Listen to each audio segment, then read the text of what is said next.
साधी माणसं मालिकेच्या आजच्या भागामध्ये आपण पाहत आहोत की आता इकडे सगळेजण ट्रिपला निघालेले असतात.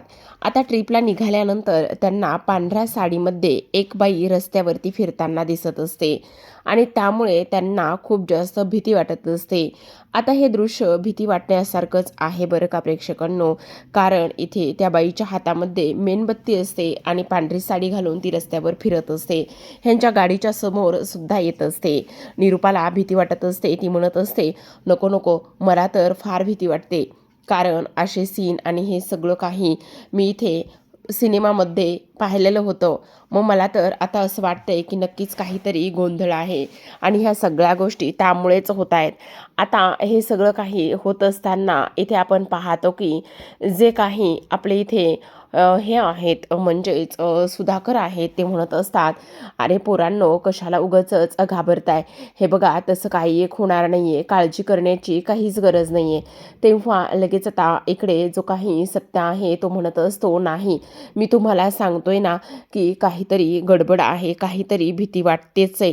आता लगेचच आजूबाजूला पाहत असतात आणि आजूबाजूला पाहिल्यानंतर त्यांना मात्र खूपच मोठा धक्का इथे बसत असतो. त्यांची गाडी एका अनवाणी रस्त्यामध्ये गेलेली असते.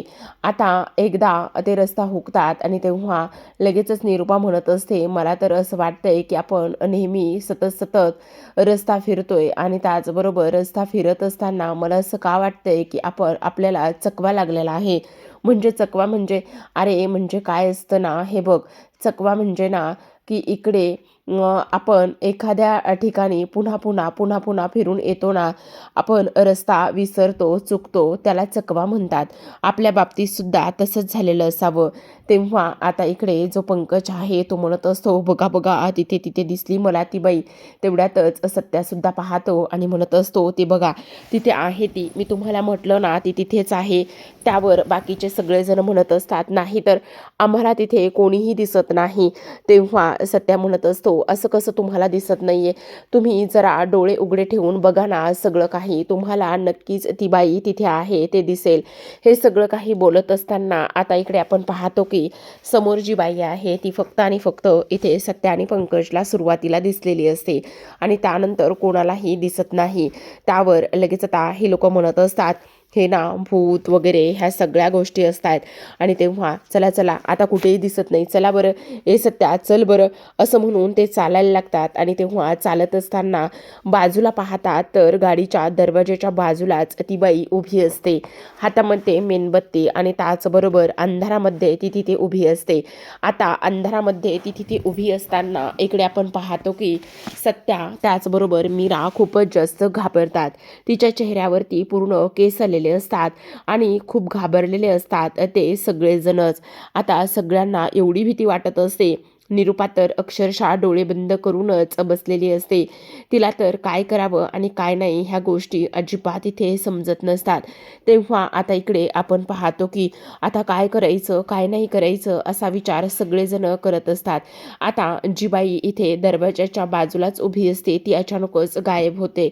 आता इकडे निरूपा म्हणत असते, ए सत्या, चल लवकर, पटकन इथून चल लवकर. तेव्हा पंकज म्हणत असतो, मी काय म्हणतो, जरा शांत बसा ना, सगळेजण शांत बसा, आणि सगळ्या जणांनी शांत बसलं का मग सगळं काही व्यवस्थित होईल, असं इकडे तो बोलत असतो.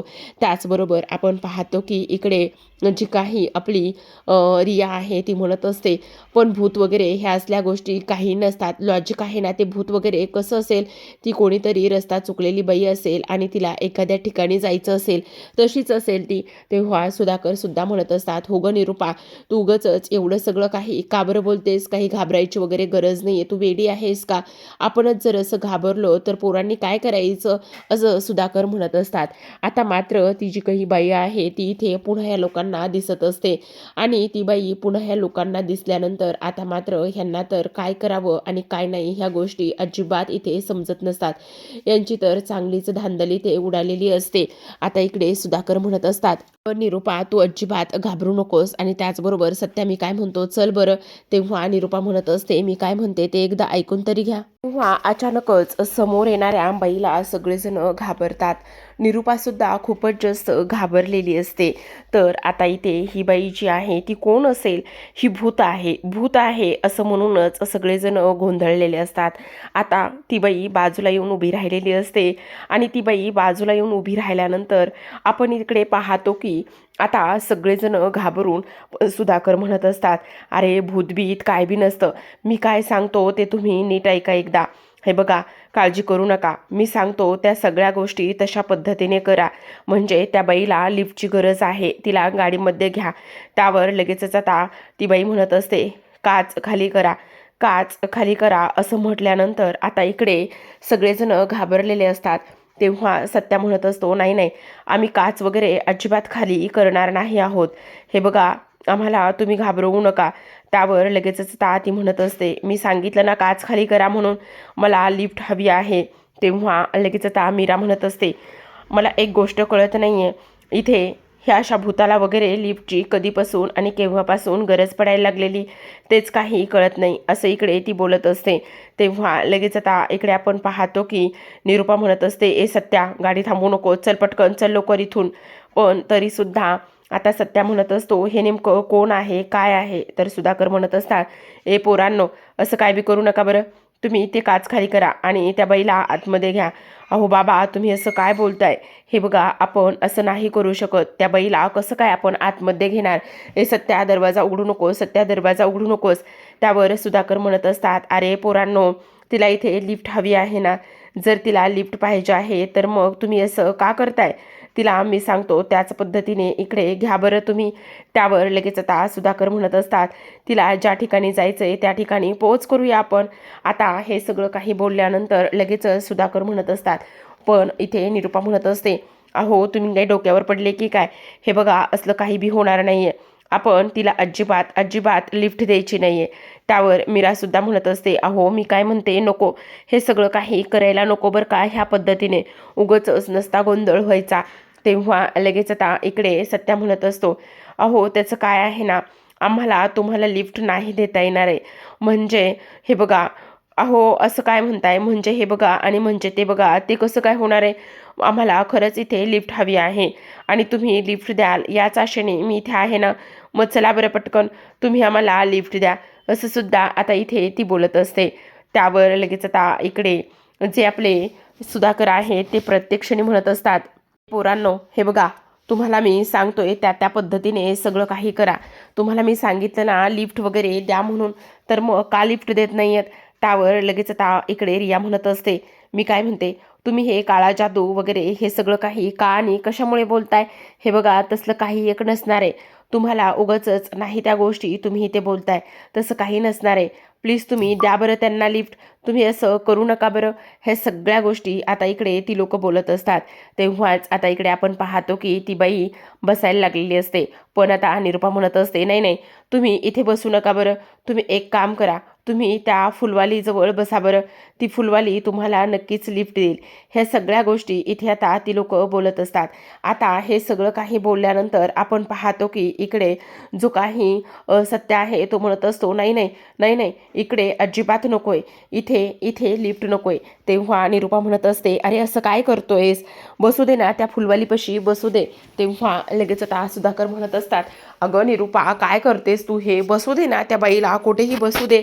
त्यावर रिया म्हणत असते, हो मी तुम्हाला तेच सांगण्याचा प्रयत्न करते, काळा जादू आणि काळं हे असलं काहीही नसतं. ते तुम्हाला थोडं तरी समजायला हवं, तुम्ही थोडं तरी समजून घ्यायला हवं ना. पण तुम्ही लोक मात्र काही समजूनच घेत नाहीयेत. तेवढ्यात सत्या म्हणत असतो, इरिया तू गप्प बसणार आहेस का? हे बघ, भूत वगैरे आणि ह्या सगळ्या गोष्टी तू म्हणतेस की असं काही नसतं, पण मी तुला सांगतो ना, हे सगळं त्याच पद्धतीने असतं, तुला नाही कळणार ते सगळं काही. त्यावर लगेच आता इकडे ती बाई समोरच तिथेच उभी असते आणि ती प्रत्येक वेळा म्हणत असते, दरवाजा उघडा, मी तुम्हाला सांगते, तुम्ही दरवाजा उघडा आणि मला लिफ्ट द्या. त्यावर लगेच सत्या दरवाजा गाडीचा खाली करतो आणि सुधाकर म्हणत असतात, हे बघ सत्या, त्यांना विचार तुमचं नाव काय? त्यावर लगेच सत्या म्हणत असतो, तुमचं नाव काय आहे? तेव्हा ती बाई म्हणत असते, माझं नाव छाया आहे.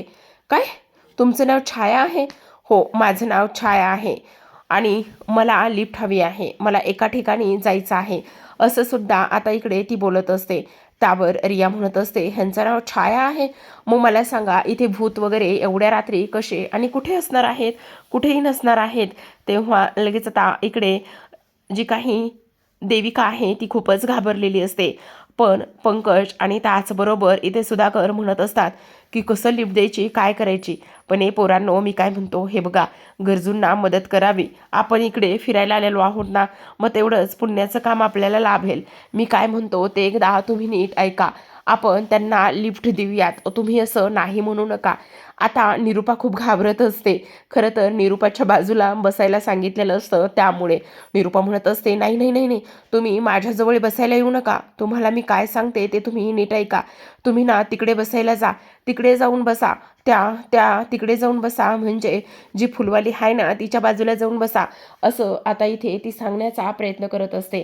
आता ह्या सगळ्या गोष्टी सांगितल्यानंतर मात्र जी काही इथे आपली छाया आहे ती शेवटी एक काम करते. जो काही सत्य आहे त्या सत्याच्या बाजूला जाऊन बसते. आता ती सत्याच्या बाजूला जाऊन बसल्यानंतर इकडे मीराला तर खरंच खूप भीती वाटत असते आणि ती म्हणत असते, चला आता ह्या अंधाऱ्या रात्री चाला आणि काही झालं तरी मला माझ्या मार्गावर नेहून तुम्ही पोच करा. तर आता सत्या मात्र तिच्याकडे पाहतच असतो. ती मात्र खूपच विचित्र पद्धतीने बघत असते. तर आता सत्या शेवटी तिला म्हणत असतो, मॅडम मी काय म्हणतोय तुम्हाला जरा माझं ऐकून घ्या ना प्लीज. जो काही तुमचा हा टॉर्च आहे ना, जी काही तुम्ही ही पेटवलेली कॅन्डल आहे ना, ती प्लीज विझवून टाका ना. तेव्हा ती म्हणत असते नाही. पण सत्या मात्र तिच्यावर फुंकर मारतो आणि ती कॅन्डल विझवून टाकतो. एका मिनिटामध्ये, एका सेकंदामध्ये लगेच ती कॅन्डल पुन्हा लागली जाते. पुन्हा ती लोक त्याकडे पाहतात तर त्यांना मात्र त्याचा खूपच मोठा धक्का बसतो. आता तर सत्या खूपच घाबरलेला असतो. निरूपाने तर अक्षरशः हातच जोडलेले असतात. ती म्हणत असते, अंधाऱ्या रात्री इथे काळोखामध्ये मला चालायची सवय नाही आहे, त्यामुळे ही मेणबत्ती मी इथे पेटवून ठेवलेली आहे. मी सांगते तेच तुम्हाला करायचं आहे. आत्ताच्या आत्ता तुम्हाला इथून चलायचं आहे आणि आत्ताच्या आत्ताच चालल्यानंतर इथे ज्या ठिकाणी जायचं आहे त्याच ठिकाणी तुम्ही मला घेऊन जाणार आहात. त्यामुळे मी सांगते तेच करा. चला पटकन, असं म्हणूनच हसायला लागलेली असते. आता हे सगळं काही पाहिल्यानंतर इतरांना मात्र खूपच मोठा धक्का बसतो. निरूपा तर अक्षरशः रडायला लागलेली असते. तिला तर स्वतःच्या जीवाची खूपच जास्त काळजी असते. त्यामुळे हा सगळा काही गोंधळ इथे सुरू असतो. आता इकडे रिया आणि त्याचबरोबर रवीसुद्धा हे सगळं काही चित्र पाहत असतात. त्यांनासुद्धा खरंच खूप मोठा धक्का असतो ह्या सगळ्या गोष्टींचा. ते लोक विचार करू लागतात, बापरे, हे सगळं काही जर अशा पद्धतीने असेल तर मग काय करायचं. नाही नाही नाही नाही, नको नको नको. आता ती थोडीशी गाडी पुढे चालवल्यानंतर एका ठिकाणी येऊन पोचतात. आता एका ठिकाणी येऊन पोचल्यानंतर आपण पाहतो की ती मुलगी छाया त्या गाडीतून खाली उतरते आणि म्हणत असते, इथे जवळच स्मशानभूमी आहे आणि त्या स्मशानभूमीच्या पलीकडेच मी राहत आहे. हे सगळं काही ती इथे सांगते. आता ह्या सगळ्या गोष्टी सांगितल्यानंतर ती खाली उतरते आणि तिथून जायला लागते. तेवढ्यातच आता निरूपा जोरातच ओरडते आणि त्यानंतर ती पुन्हा गाडीजवळ येते आणि गाडीजवळ आल्यानंतर आता सगळेजण पुन्हा एकदा घाबरतात आणि ती म्हणत असते, चला माझं घर इथेच आहे. तेव्हा निरूपा तिला म्हणत असते, तुमच्या बहिणीचं घर पण इथे जवळच आहे का? तुम्हाला तुमच्या बहिणीच्या घरी जायचंय का? असं पाहिल्यानंतर आता सगळेजणच जाणाऱ्या त्या मेणबत्ती घेऊन जाणाऱ्या छायाकडे सगळेजण पाहतच असतात. आता लगेचच इकडे निरूपा म्हणत असते, ए सत्या, ताबडतोब ताबडतोब इथून गाडी बाहेर काढ. इथे आता थांबायचं नाही. तुला मी काय सांगते ते तू नीट ऐक. काढ म्हटलंय ना, ताबडतोब इथून गाडी तू बाजूला काढायला हवीस. आपल्याला इथे आता अजिबात थांबायचं नाही, समजलं तुला? तेव्हा सगळेजण लगेचच आता गाडी चालवायला लागलेले असतात सत्या. आणि तेव्हा निरूपा म्हणत असते, ताबडतोब तुझी ही खटारा गाडी हलव बरं इथून. त्यावर लगेच सत्या म्हणत असतो, काय म्हणालीस तू? माझ्या गाडीला तू खटारी गाडी म्हणतेस का आणि कशासाठी माझ्या गाडीला तू खटारी गाडी म्हणतेस? त्यावर निरूपा म्हणत असते, असू देत, तुझी गाडी खटारा गाडी नसली तरी सुद्धा मी काय म्हणते ते नीट तू ऐक. इथून ताबडतोब जायला हवं, नाहीतर उगाचच गोंधळ व्हायचा, समजलं का तुला? असं सुद्धा आता इकडे ते बोलत असतात. त्यावर मीरा म्हणत असते, अहो मी काय म्हणते, चला ना, उगाचच नाही त्या गोष्टी कशाला बोलायच्या आणि नाही ते सगळं काही कशाला करायचं, असं सुद्धा आता इकडे ते लोक बोलत असतात. त्याचबरोबर आपण पाहतो प्रेक्षकांनो, की आता ही लोक थोडीशी पुढे चालत जातात. आता थोडीशी पुढे चालत गेल्याबरोबर इथे त्यांची गाडी अक्षरशः बंद पडलेली असते.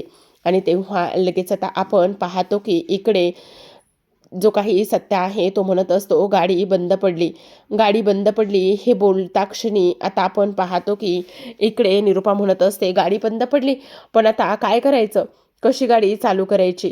तेव्हा सत्या म्हणत असतो, हा सत्या इथे असताना इथे कोणाला काही काळजी करण्याची गरज नाहीये. हा जो सत्य आहे त्याची अदाकारी दाखवत, तो सत्यागिरी दाखवत ही गाडी दुरुस्त करेल ना, मग काय गरज आहे तुम्हा लोकांना काळजी करण्याची, असं म्हणून आता तो लगेचच गाडी चालवायला सुरुवात करत असतो. गाडी दुरुस्त करायला लागलेला असतो. आणि तेव्हा मीरा खाली उतरते. आणि मीरा खाली उतरल्यानंतर आपण पाहतो की ती सुद्धा त्याला इथे मदत करणार असते. त्याचबरोबर इकडे सत्या गाडी दुरुस्त करायला लागलेला असतो. आणि गाडी दुरुस्त करत असताना आता इकडे मीराने टॉर्च लावलेला असतो. तो टॉर्च समोर न लावता तिने स्वतःच्या तोंडावर लावलेला असतो. त्यामुळे सगळेजणच घाबरतात. सगळ्यांना पुन्हा असं वाटत असतं की नक्की कोण आले, काय झाले, नाही नाही नाही नाही असं व्हायला नको, असं म्हणूनच घाबरलेले असतात. सत्यासुद्धा मीराला त्या अवस्थेमध्ये पाहिल्यानंतर त्याला तर असं वाटत असतं की बहुतेक इथे भूत पुन्हा आलेला आहे, असं सुद्धा इकडे आता तो बोलत असतो. आता ह्या सगळ्या गोष्टी बोलल्यानंतर इकडे मात्र आपण पाहतो की जी काही आपली निरुपा आहे ती म्हणत असते, काय चाललंय काय तुझं, तू काही डोक्यावर पडली आहेस का गे मीरा, ते जे काही टॉर्च इथे तू लावलास ना, तो टॉर्च पटकन ताबडतोब खाली कर पटकन, असं सुद्धा आता इथे ती बोलत असते. आता हे सगळं काही बोलल्यानंतर मीरा पटकन टॉर्च बाजूला करते. तर आता लगेचच दुसऱ्या बाजूला त्यांना पुन्हा ती छाया कॅन्डल घेऊन उभी राहिलेली दिसत असते. आणि कॅन्डल घेऊन उभी राहिलेली दिसता क्षणी सगळ्यांना पुन्हा एकदा खूपच मोठा धक्का इथे बसलेला असतो की पुन्हा ती जी काही लेडीज आहे ती पुन्हा परत आली की काय, म्हणूनच पुन्हा एकदा सगळेजण घाबरतात. तर आता प्रेक्षकांनो, आजच्या भागामध्ये एवढंच. उद्याचा भाग पाहायचा असेल तर नक्की चॅनलला सबस्क्राईब करा. उद्याच्या भागामध्ये आपल्याला असं पाहायला मिळणार आहे की आता इकडे मात्र जी काही आपली निरुपा आहे ती निरुपा समोर पाहते. आणि निरुपा समोर पाहत असताना तिला सत्या आणि त्याचसोबत मीरा हे दोघेजण सुद्धा येताना दिसत असतात. आणि हे दोघेजण येताना दिसल्यानंतर ते हातामध्ये हात घालून आलेले असतात आणि चालत असतात. तेव्हा इकडे आता ती म्हणत असते, बघितलं बघितलं कसे नवीन लग्न झालेल्यासारखे हे करतायत, जसं आत्ता वाटतंय की ह्यांचं नवीनच लग्न झालंय आणि नवीनच लग्न झाल्यावर जसं गुटरुगू करतायत तसं त्याच पद्धतीने हे सगळं काही करतायत, असं सुद्धा इकडे आता निरुपा बोलत असते. आता समोरच इकडे ती मुलगी म्हणजे छाया आलेली असते आणि ती म्हणत असते, तुम्हाला माझी काही मदत हवी आहे का, तुम्हाला मी काही मदत करू शकते का, असं म्हटल्याबरोबर प्रेक्षकांनो आपण पाहतो की इकडे लगेचच आता दुसऱ्या बाजूला मात्र निरुपा, सुधाकर, सत्या, मीरा ह्या सगळ्यांचं तिच्याकडे लक्ष जातं आणि त्यांना मात्र खूपच मोठा धक्का बसलेला असतो. अशाच नवनवीन डेली मालिकांचे अपडेट्स आणि रिव्ह्यू जाणून घ्यायचे असतील, पाहायचे असतील तर नक्की चॅनलला सबस्क्राईब करा. भेटूयात पुन्हा एका अशाच नवीन आणि त्याचसोबत इंटरेस्टिंग अशा अपडेटसोबत एपिसोडसोबत. तोपर्यंत पाहत रहा साधी माणसं.